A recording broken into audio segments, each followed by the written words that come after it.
Hello, this is Derek Taylor for HIST 103, and this is a lecture, second lecture for this week in this module, and it's on the earliest Greek civilization. So I'm talking about Greece before the classical age, before what you usually think of as ancient Greece, Athens and Sparta, and all the great, the Parthenon and things like that.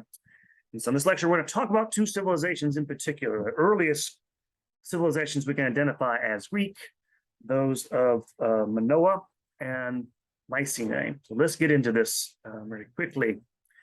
And we're covering here really, as you could call the heroic age of Greece, heroic in the sense of, heroic societies or warrior societies. And what happens in the earliest Greek civilizations kind of parallel with early India. You have a warlike culture, Mycenaean culture, replacing an earlier, more sophisticated one, the Minoans.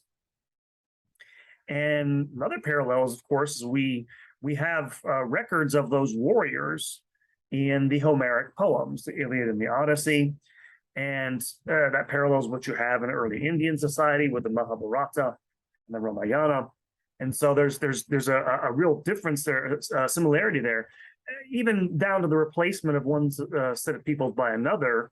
The Mycenaeans are Indo-Europeans, as far as we can tell, as were the Vedic peoples of India. So lots of parallel, even links there, and to a certain degree. In fact, we know this even through language. The earliest Greek language we have, it's called Linear B. There are certain names of gods that are paralleled in ancient Sanskrit. So there's links there. The main difference is that you have in the Vedic society as it emerges after the Indus Valley civilization as a powerful force, the Brahmin caste. There's really no parallel for that in ancient Greece. So it's a lot more decentralized. So that's a difference there. That's why I wanted to put these two early civilizations together, because it's kind of neat, the parallels between them and no links between them. And as I mentioned before, I think in the earlier lecture on the first civilizations, around 1400 or so, you actually have Mycenaean Greece being a fairly powerful society. We know of them from records, and you can kind of see that inset there, what we're talking about. We'll get to this in a moment. Those Mycenaeans, they are referred to as in records of the Hittites and the Egyptians. The Hittites, I believe, call them the Ahawiya, I think is the name how they're pronounced. And so they're part of that world, that Bronze Age world, which comes to an end really quickly after 1200 or so. As you're going to see, it collapses overnight almost in Mycenaean Greece. So it's part of this world, which is, for a variety of reasons, I'm not sure why, things begin to decline after this period. There are theories about this, we'll go into this, but it's definitely part of this ancient Near Eastern world. Now, as we've been emphasizing with all these civilizations, geography is really important, but geography is very important in Greece because it's part of what makes Greek civilization unique. The Greek peninsula and the islands surrounding it, the Greek peninsula is very divided by geography. There are lots of, it's 80% mountainous. I mean, that means there's very little arable land. You can't farm that well on mainland Greece. And there are a bunch of islands, 1,400 of them scattered around the Greek peninsula. All of this means, for political reasons, this prevents the expansion of any one power center. And you'll see this later in the classical period, city-states fighting each other like cats and dogs. They're very, very kind of cut off from each other, and they kind of see each other as, threats to each other. I'm not saying that's an absolute result of geography, but it certainly tends toward that in its history. And of all the peoples we've looked at so far in world history, they are unique because they have to sort of make their way in the world through seafaring. There are seafaring peoples, are peoples of Greece. So geography determines a lot of Greek life. And again, I'm not a materialist. I'm not saying it determines everything, but it sets limits and gives a boundary and shape to Greek civilization. One last map before we get into the actual narrative here, just to show you again, this is the Greek world in the Bronze Age, essentially, which extends, as you can see, outside the Greek peninsula. This is more or less what you have here, up into what would be Macedonia, the coast, Thessalonica, these places up here. Up here is around around where Stagira is actually where Aristotle, the philosopher, comes from. So the northern part of it's, up here, as you're going to see that, people in the south and the peninsula don't think much of the people up north, but it also extends outside into all these islands down toward Crete. We'll get to that in a second. That is actually where the first Greek civilization appears in the records. And even into Asia Minor, there are colonies for a long time, ancient colonies of Greeks going way into the Black Sea and everything. So it's a wider Greek world than just the peninsula, but that's the heart of it. That's the beating heart of it. And you've already sort of encountered Asia Minor in this course already. So, little chronology here. Again, Minoan period, Minoans are the most ancient, and we'll come to them because they're fascinating in a moment. Sometime before 2000 BC. And Greeks make it onto the mainland of Greece about 2000 or so, 1900 BC. And from 1600 or so until about 1150, the Mycenaeans take over, as you'll see. It has a question mark in the sack of Troy. We'll talk about this, as well as the destruction of Mycenae. Then a dark age or dark ages. Then the Archaic period, basically, is what this is sometimes called, that period from 750 or so to 500. And we'll talk about all these things in turn. So let's get to this. Bronze Age Greece, or 2000 or so, circa 2000 BC to 1100. And again, I mentioned this before, about 2000 BC or so, Greek-speaking people settle the lands around the Aegean Sea. As I mentioned already, they have contact with all these other major major centers, Egypt, Mesopotamia, Asia Minor. And like I said, it's going to forge a unique civilization as a result of all this. And really, it's the Minoans on the island of Crete, which are the earliest instance of this civilization. It's basically only known to us through its archaeological excavations. The reason being that the only script that scholars have found of their writing has yet to be deciphered. You'll see about this. You'll see this will be a subject of your readings for this week in a moment, which we'll go into. And this is called Linear A script. And again, to this day, we still cannot decipher it.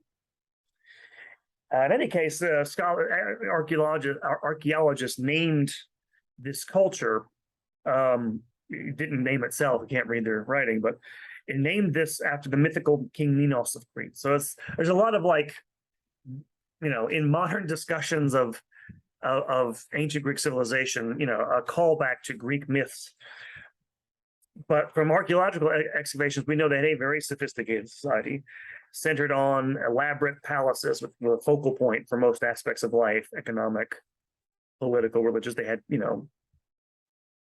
temples and stuff within these sort of palace centers, whose capital was on the island whose capital on Crete was Knossos.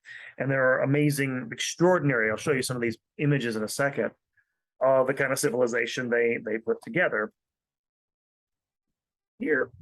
And this is a fresco from one of these palaces that's been excavated and on Crete, and you can kind of see just how, this is all, see, it's partly time has torn part of it away, but how delicate and how sophisticated it actually is. It's kind of amazing, actually, you have images like this. And as I mentioned before, they, earliest evidence is a form of Greek that we can't decipher. We know that they trade with the peoples we call Mycenaeans, because we have evidence of this in the records.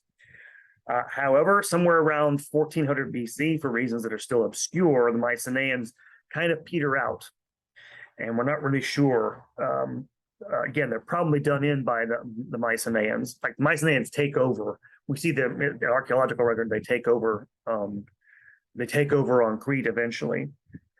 Very likely the Mycenaeans conquered them. One of the notable things about the Minoans, as far as we can tell from our excavations, they did not fortify their cities. They had no walls. This is not a good idea in the ancient world. Maybe they thought people couldn't reach the island or something. I don't know.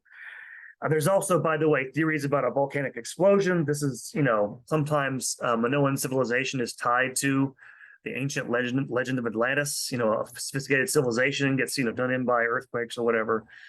So there was around that time a volcanic explosion that probably caused floods across the Mediterranean world. So there's still a lot that's unknown about the Minoans. That's why they're kind of interesting, and I like to put them in here as an interesting. Again, we don't know as much about them as we know about the better, I guess, records to a certain degree, the Indus. But there's a parallel that with the Indus Valley civilization, I think, which is very again fascinating.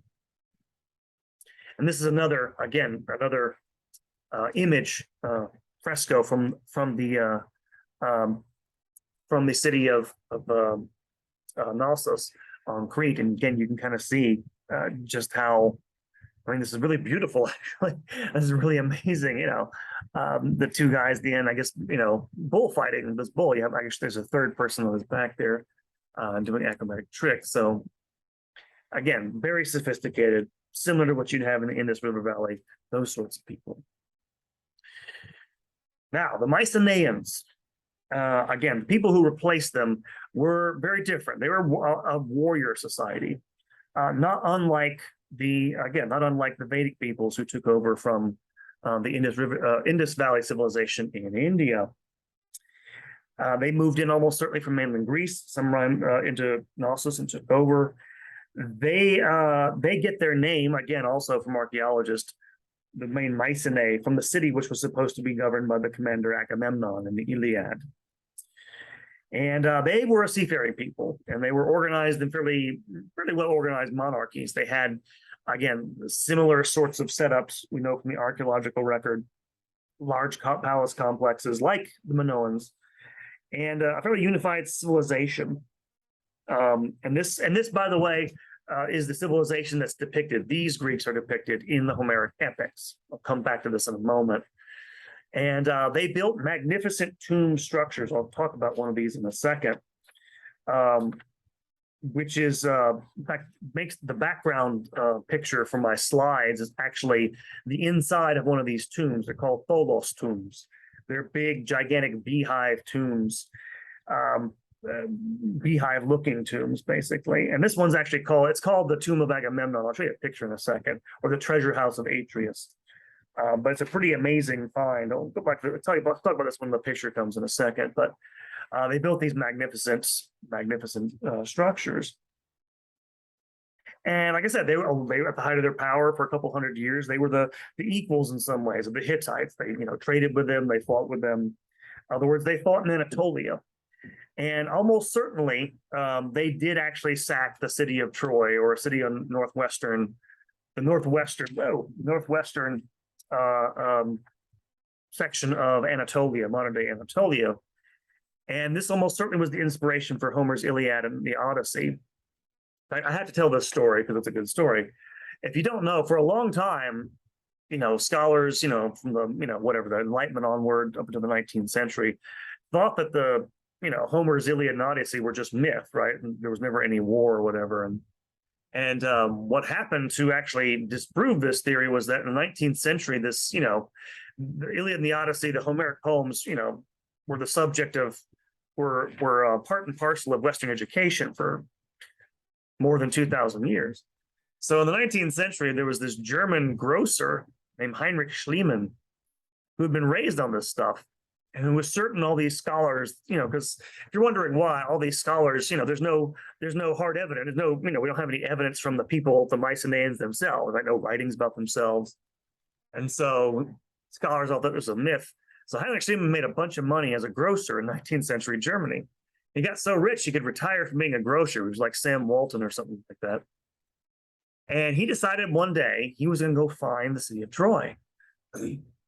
And so he got a bunch of people, hired a bunch of people to dig, took his copy of the Iliad, went to modern Turkey, looked around in northwest Turkey for a site that looked like what Homer describes in the Iliad, started digging and dug down, and damned if he didn't find a Bronze Age site that basically approximates what Homer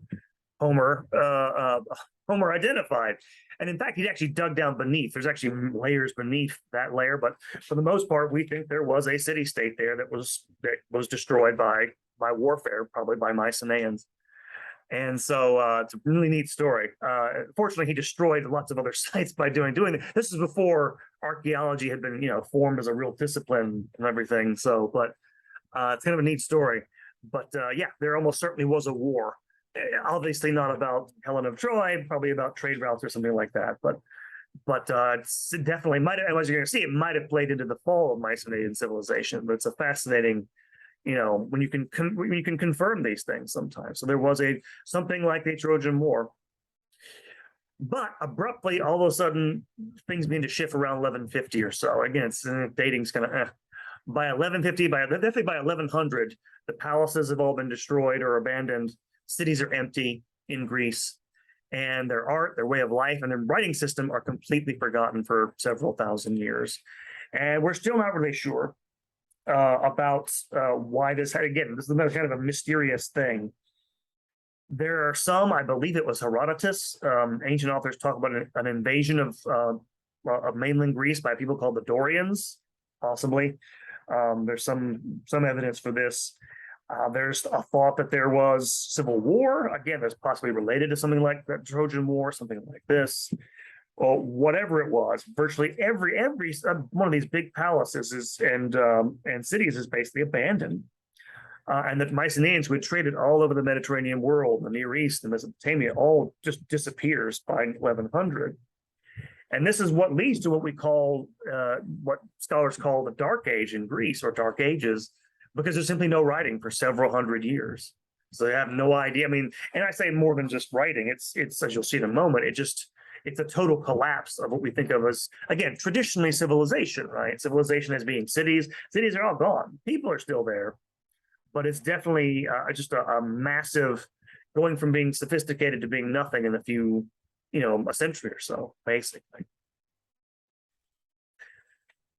And so let's talk about that Dark Age of Greece. It goes down to about 1150, 1100 to 750 BC, 700. Again, these dates are not fixed in stone. And it's called the Dark Age, as I said before, because there's no writing. And in fact, we know from this period, there's just there's no records except for archaeological ones. We know that most people have been living in villages and practice subsistence farming. Archaeological research on cemeteries in this period estimates that the average settlement during this time had little more than 100 people. Again, there's no large scale trade, no writing, there's no coinage or anything like that. So there's nothing in here. That's why it's called dark. However, it's almost certainly in this time period that the oral tradition that sort of feeds into the Homeric poems. I'm using Homer as a sort of reflection of it. I like to think there was a single person called Homer who was like the greatest poet who sort of brought this long-standing oral tradition to its height in those two poems. But it's clearly the outcome of centuries of oral tradition, which probably starts in this period, right? The memory of that older, more sophisticated civilizations kept alive like this. And of course, this is, it kept that memory alive, which that memory is what Greek civilization feeds off of for centuries afterwards. And in fact, we know, by the way, that his poems are eventually written down in this era because the people he's depicting are Mycenaean kings from the Bronze Age. However, they're using iron weapons in the poem. So it's only after the collapse of that civilization you have iron weaponry. And there are still kings in this period, or more or less, or chieftains or something, but it's just very, very, very limited in comparison what came before it. And so has that why it's called dark. But again, this is just a picture of what the Homeric world might have looked like. Again, some of the city-states that are mentioned, towns that are mentioned in the Homeric picture. And again, even that poem you get a sense of, and you can't see Crete down there, but it's down there. But it's a very far-flung Greek world, even in the Dark Age, actually. So they never lose their memory of the widespread nature of that civilization and that culture. And one of the things that are depicted in these Homeric poems is it's very much a warrior ideal which survives in these poems. And again, this is what we mean by a heroic society. The values are all those of warriors, physical prowess, courage, all the things I'm listing on there. This is all summed up with one word, arete. Arete is the main thing that a Greek, an aristocratic Homeric Greek has to have. It's kind of an untranslatable word. It's kind of, yeah, it kind of means all those things I lift up there in terms of values. Greatness, excellence, prowess, courage, all those other things sort of rolled into one.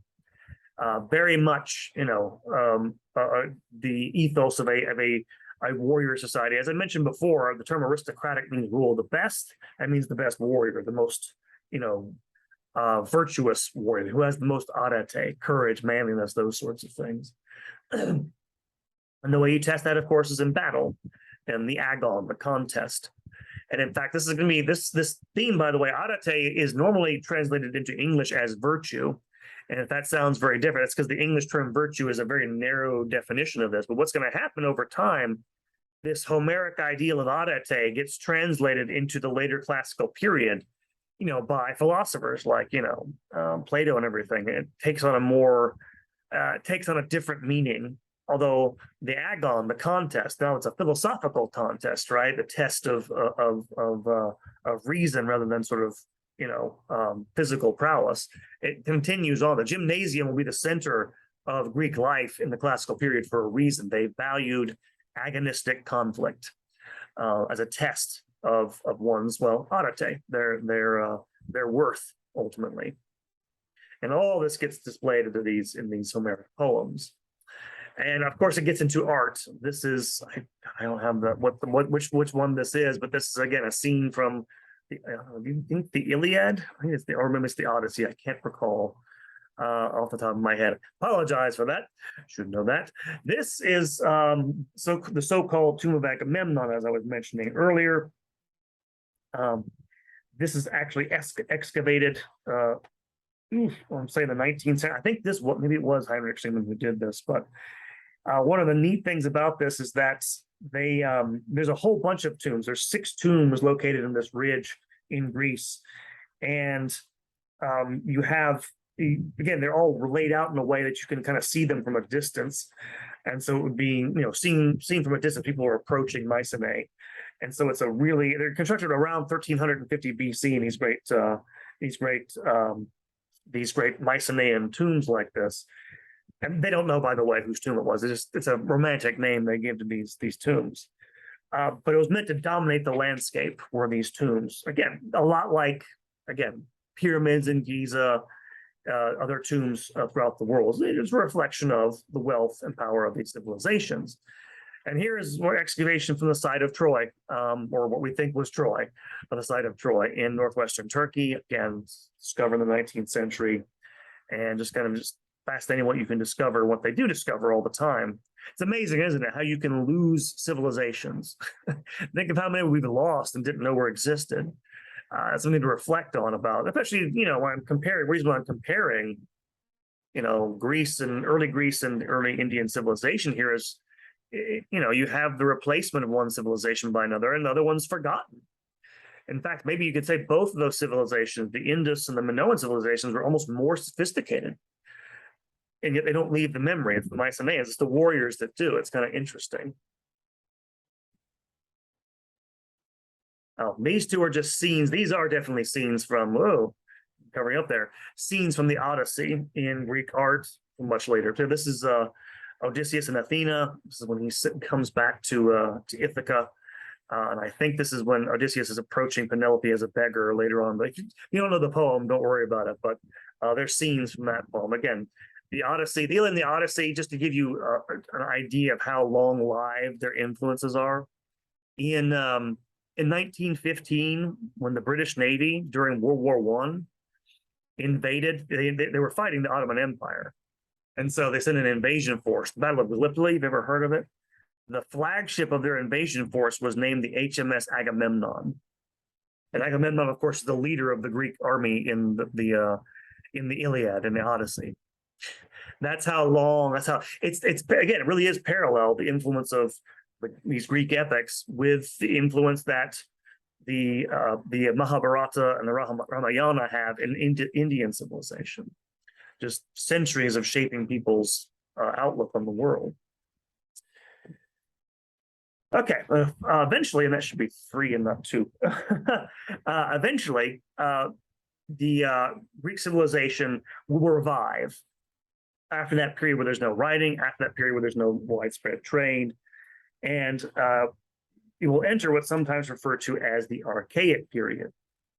And this is a period in which all of a sudden there is expansion from the center of Greece up to the fringe of the Mediterranean world. Again, the Greeks are seafaring people. They're looking apparently for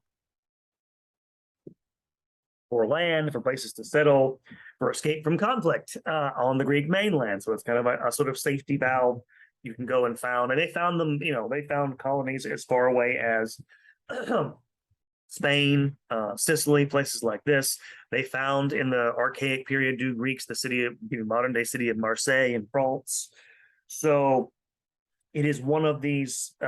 It's a burgeoning of civilization after many centuries of sort of decay and everything. Long distance trade picks up, all those other sorts of things. Whereas at the same time, you also have beginning to develop in this later period a pan-Hellenic spirit, a sense of a common Greek heritage among all these city-states. Common religious festivals at places like Olympia and Delphi spring up. It's traditionally the first Olympic Games are supposed to have been held in 776 BC. And this is, and by the way, if you don't know what this is, these are games that are marked at one of these pan-Hellenic shrines. And what they do is they'll basically stop everything. All work stops. And particularly, it was supposed to be like a truce in war. People would stop fighting for a few days, then go have these competitions. And it's a neat thing. Again, I mentioned the sort of agonistic spirit of Greek culture in many ways. In the original, we have individual events in the modern Olympics, which were revived to sort of imitate them. But in the ancient world, in these Greek games, there were never any individual events. They were all team events. So, excuse me, actually, backward. There were no team events. There were only individual events. I get that screwed up backwards. We have team events in the modern world. They didn't back then. Very individualistic, very agonistic, very, again, like Homeric warriors. So just, again, think of, if you haven't read the Iliad and the Odyssey, when they have battles, they sort of face each other mano a mano. And this actually happened, by the way. We know this actually happened in an historical period. You would have Greek and sometimes Roman warriors facing each other mano a mano like this in imitation of those poems. But it also, this revival encouraged, of course, trade and industry across the Greek world. And there's the map showing where, by the Archaic period, where Greek civilization had spread. I forgot to mention Africa, or not, those are actually not, but the bluer Greek, but still, actually, excuse me, there are Greek colonies in Libya and Africa and Egypt. And again, in Spain, the Gaul, modern day France, southern Italy. This is Magna Graecia, Greater Greece, because it's extended across the sea there, Mediterranean to Italy, and all the way up to the end of the Black Sea. So things revive in a major way in the Archaic period. One of the things besides that long distance trade that revives is writing. In the 8th century, I just briefly mentioned the Phoenicians, peoples from North Africa. The Greeks will borrow an alphabet from them, and its script will be a marked improvement on the linear B that's associated with Mycenae. And so it's in the Archaic period, as I mentioned before, you begin to have writing revive, and you have the writing down on the codification of the Homeric poems. It's also you have them reinventing coinage, or excuse me, inventing coinage for the first time. Coins appear as well. And finally, a couple of things I'm actually going to address a little later in later lectures, but two things also begin definitely in the Archaic period. One is the evolution of the Greek polis, or the Greek city-state. As early as the 600s at least, you have the formation of cities with distinct political formations. I don't want to call them constitutions because they're not always formally written down, but we have records of this, that they're beginning to have something like what will emerge in the classical period, but always different city-states with their different, constitutions, their different forms of government, all of whom are in massive competition with each other all this begins in the, especially the latter part of the Archaic period. And I'll discuss two of these actually next time, Athens and Sparta, because they become dominant in the Classic period. And then the second thing that happens is you have, and again, I'll mention this as well in a later lecture, is the origins of Greek philosophy. And this begins in Ionia, and Ionia is on the western coast of Anatolia, where where Homer is supposed to be from, but you have the first people we call philosophers, I should say, begins there. Eventually will, of course, spread and flourish as well in the classical period, but it also begins really in Archaic Greece. This is the period when Greek life revives and kind of begins to take shape as we understand it in this period. I mentioned before, you can kind of see, like Greek life coming into focus. The increasing role of merchants in a more, trading society, again, artisans. You're going to have in, again, other works besides the Homeric poems being written in this period, most notably the poems of Hesiod, his Works and Days, in which he celebrates the life of farmers, but also his Theogony, which is a sort of creation story, which we don't know, sounds a lot like the creation stories that come from ancient Mesopotamia.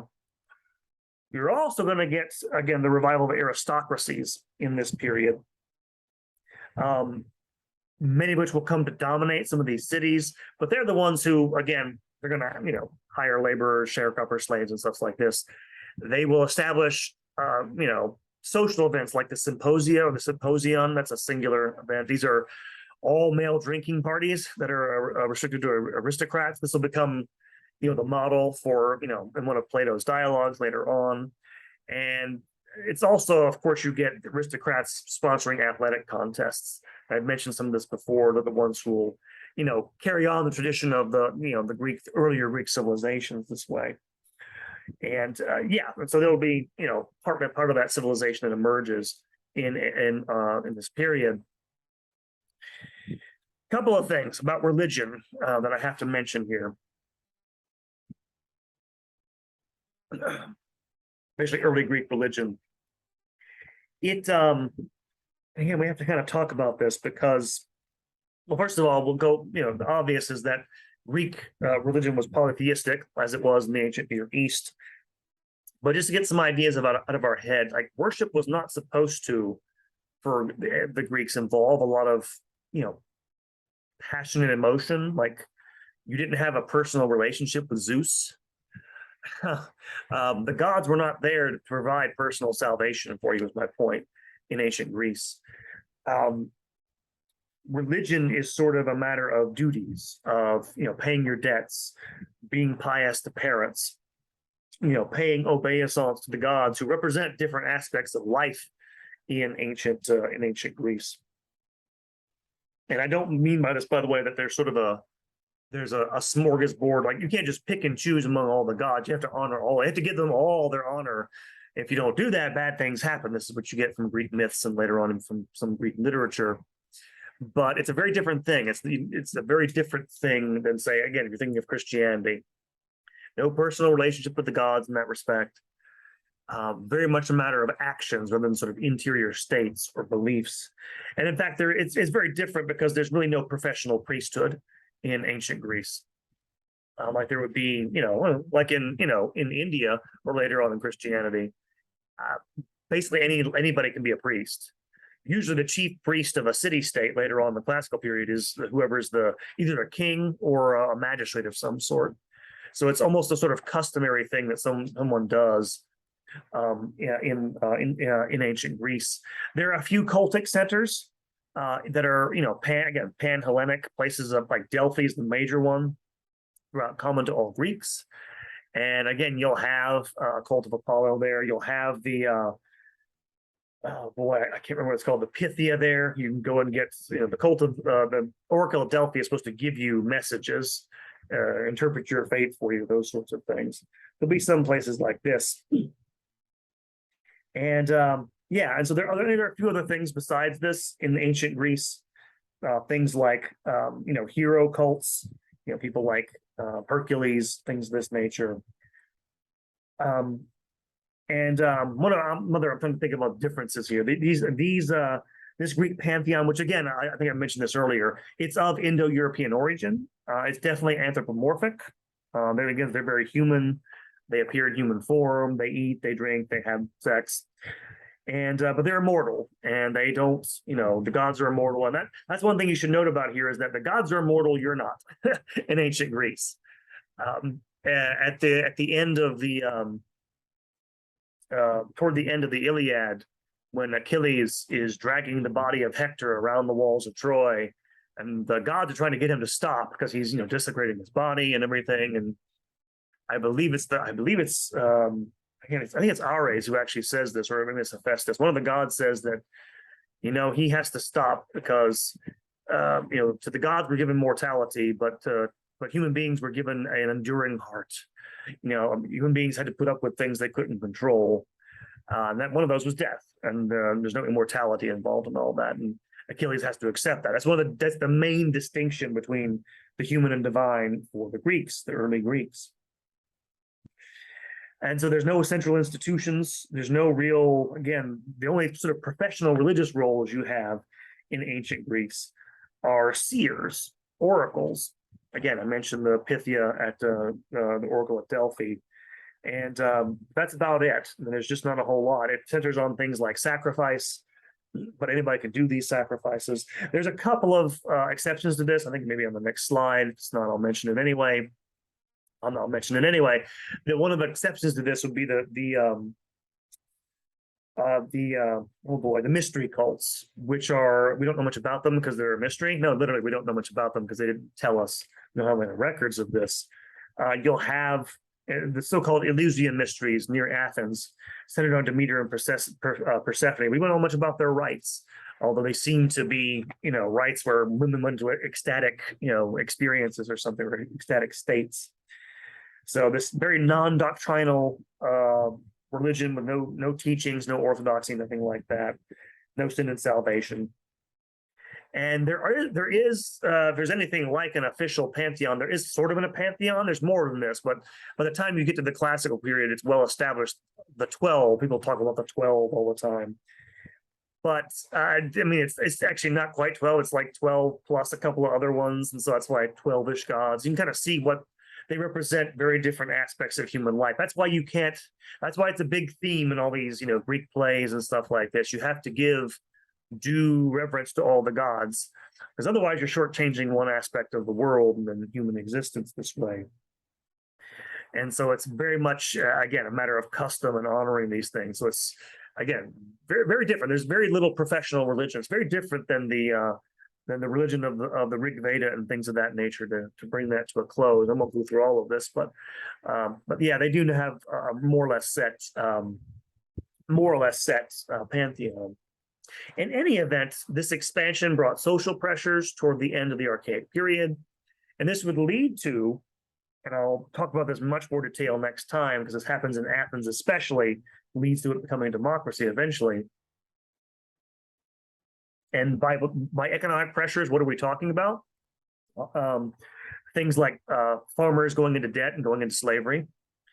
This is what happens in Athens, but as a little sneak preview. But actually, it says monarch there, and monarch's not the right term, actually. A tyrant is a single ruler who comes to power. Actually, I need to change that, not in an unorthodox way, but in a non-legal way. It's basically when the populace turns to a strong man to sort of save the republic or save the city, which it does. Which happens. This happens in Athens several times. There are several tyrants before it becomes a democratic state. And these can be popular. And in fact, one of the most famous ones in ancient Athens, I'll talk about next time, Pisistratus, was very popular. Why? Because they put down aristocratic infighting. Aristocrats fighting is what causes a lot of the problems in these the later part of the Archaic period. They provide public works projects. They do different things to involve different aspects of the different parts of the different elements in the city that are excluded from public life. This is what Solon of Athens does in the 6th century. So it's sort of an emergency thing. However, some of these, of course, become overbearing, as you can imagine. That's why the word tyrant has a bad ring to it. Is that they overstay their welcome, right? The emergency passes, And eventually these tyrants are going to be expelled from a lot of these city-states at the end of the Archaic period. And that's going to feed into the classical era, which we'll come to in the next section of the course, the classical era of civilizations.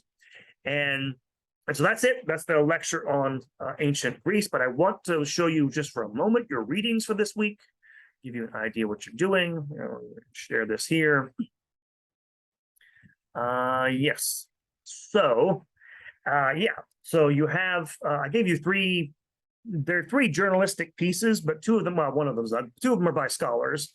And what they're about, just as a way to get into discussion of this, talk about, the readings, but also just these two civilizations and comparing them. I think that's what you should probably do for our discussion.